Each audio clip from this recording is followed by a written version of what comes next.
So I'm the director of the Research Data Curation Program in the library. And in that role, I support a team on campus that works with our researchers on campus who are creating data as part of their daily research. And so we work closely to help them make their data available to other researchers around the world, as well as to the general public and people who want to use that data for various ways. I also work very closely with our campus leadership and administration in helping design policies and future services that researchers will need, as well as work closely with folks at the national level who are working on policy and services for research.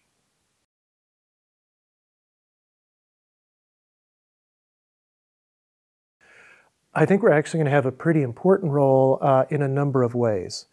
So one thing, clearly we work with information and data, and so these services and these tools are going to be creating a lot of new types of information and a huge amount of data.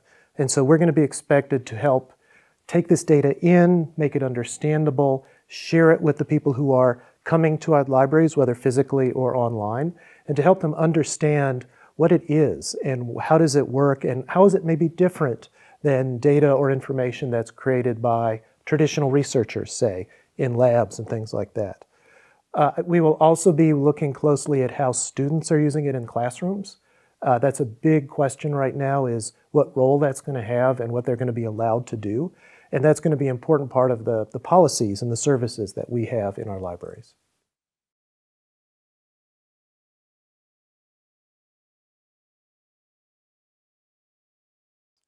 It began fairly recently in the last year after I attended a lecture by Dr. Černý on open source intelligence and especially the role it plays within libraries and how libraries are working with it. And it was such a good lecture that I went up and talked with him afterwards, and we struck up a very good professional conversation.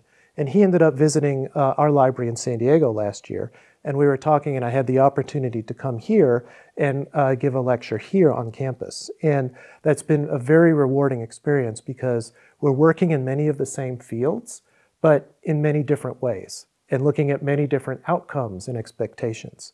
So it's been a very good mutual collaboration. And I definitely hope that it's something we can continue over the next couple of years, because there's going to be a lot of new technologies and services, whether it's artificial intelligence or different kinds of research, that we're going to need each other's expertise.